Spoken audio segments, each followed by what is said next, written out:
fascinating day in this country we call America. Quick question for the audience. Did anyone else get a group chat invite from the National Security Advisor today? Just me? I know we shouldn't enjoy the fact that we have a confederacy of dunces running this country, but I'll be honest, I can't help it. I'm enjoying it right now. This week, in the race between dumb and evil, dumb's in the lead. Dumb has a big lead. In case you haven't heard, Michael Waltz, Trump's national security advisor, inadvertently added a reporter from The Atlantic, the editor-in-chief, Jeffrey Goldberg, to a group chat on Signal, the app. The group chat included the vice president, the defense secretary, the secretary of state, the CIA director, the national security advisor, the national intelligence director, and a handful of other high-profile Trump appointees. None of them noticed that they were sharing every detail of a planned military strike on Houthi rebels in Yemen with a civilian reporter who had nothing to do with it. And they are also not supposed to have conversations like this on Signal because it can be hacked. And just to add another also to the mix, one of the people on the chain was in Russia at the time of the text. Not that they would ever try to look at those, but... So you would think, one would think that the administration would say, hey, oops, we screwed up, and hold the people accountable. Oh, that's where you would be very wrong. Instead, they are denying. They're like, we weren't talking about blowing up Houthis, we're talking about Hootie and the blowfish. It's fascinating to watch. It really is, because they screwed this up in a big way. Pete Hegseth, the Secretary of Defense, he's dead to rights. He texted very sensitive information to a reporter. So what does he do? He blames the reporter. You're talking about a deceitful and highly discredited so-called journalist who's made a profession of peddling hoaxes time and time again, to include the hoaxes of Russia, or the fine people on both sides hoax, or suckers and losers hoax. So this is the guy that peddles in garbage. This is like, and I know Pete can relate to this, this is like getting drunk, driving your car into a lamppost, and blaming the lamppost. Details shared on Signal, and how did you learn that a journalist was privy to the targets, the types of weapons used? I've heard I was characterized. Nobody was texting war plans, and that's all I have to say about that. Right, Thank you. All right. Well, then let's see what the guy you accidentally texted war plans had to say about that. I want to start by getting your reaction to what we heard from Secretary Hegseth. They were saying that nobody was texting war plans. Given you were privy to this group chat, is that how you saw it? No, that's a lie. He was texting war plans. I don't know whether there's any debate about this. I mean, we have the text. He printed them. We've seen them. The White House confirmed that the texts were authentic, and many of them are from Pete Hegseth, the same guy who said this about Hillary Clinton using a private email server. If there was anyone other than Hillary Clinton, they would be in jail right now. Correct. For what has been done. Because the assumption is in the intelligence community, if you are using unclassified means, there is the potential for and likelihood that foreign governments are targeting those accounts and gathering intelligence from them. Very well said. Case closed.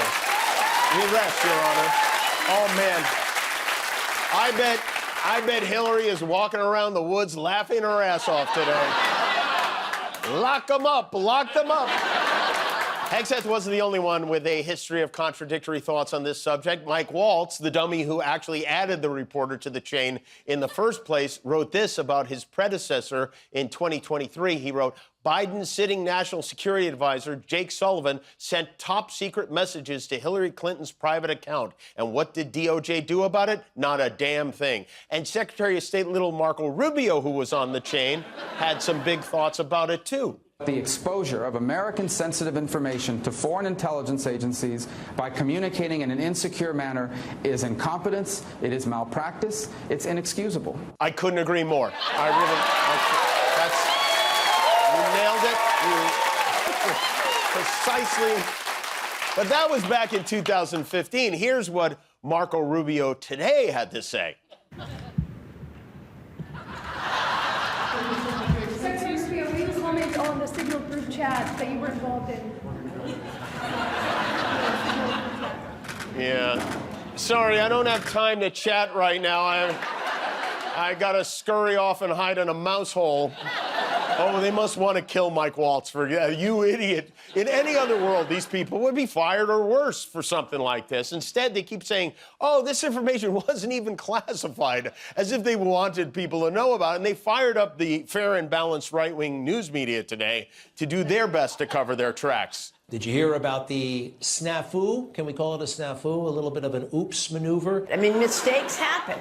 Mistakes happen all the time. Jeffrey Goldberg is somebody that President Trump and his senior advisors do not like. He is not a credible reporter. He is rotten. Regardless of what you think, the operation was overwhelmingly successful. If you read the content of these messages, I think you'll come away proud. It was a refreshing look to see that we actually did have leaders that were getting along and having a robust conversation. I have no concerns about it at all. It's adults having a discussion. What you did see, though, I think, was top-level officials doing their job, doing it well. It doesn't come close to Joe Biden putting all that classified stuff in his garage, does it? Well, this is what the leftist media is reduced to. So now we're griping about who's on a text message and who's not. I mean, come on. Did you ever try to start a group text? You're adding people and you accidentally add the wrong person.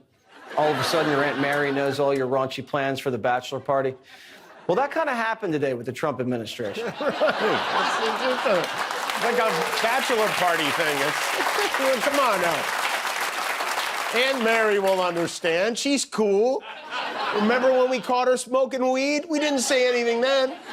Anyway, it just so happened that the Senate Intelligence Committee had a hearing scheduled for today, which meant the Democrats got to grill several of the individuals who were on the chat. It was like having to take a road trip with your mom the day after she caught you masturbating. And while they can, they can deny and they can deflect it all they want, even a lot of Republicans agree publicly for once that this was an unprecedented breach of security protocol. We haven't seen a leak this shocking since the one from Rudy Giuliani's house. But President Trump, he claims he's perfectly okay with it. He says he's not planning to fire anybody. He says mistakes were made. What happened to this guy? He used to fire people on a daily... He fired Meatloaf for less than this. Firing used to be his favorite thing. It's kind of sad. He's like an old dog who doesn't chase the ball anymore. I don't know if he's enjoying this, which is possible. I mean, he does love tumult, and for once, he's not the one who screwed it up. But one of the most interesting things that came out of the chat is that J.D. Vance apparently did not agree with Trump's plan to bomb. He wrote, I think we are making a mistake, and I'm not sure the president is aware how inconsistent this is with his message on Europe right now. And then Pete Hegseth chimed in. He said, VP, I understand your concerns. I fully support you raising with POTUS. In other words, good luck with that, bro. So then Vance was like, well, you know what? If you think we should do it, let's go. And they did. And again, we know all this because they accidentally added a reporter to their text chain. This is good, too. For whatever reason, Trump decided to send J.D. Vance's wife, Usha, to Greenland to meet with their realtor, I guess. I don't know why, but when they asked about it during a cabinet meeting yesterday, it didn't seem like Trump could quite remember her name.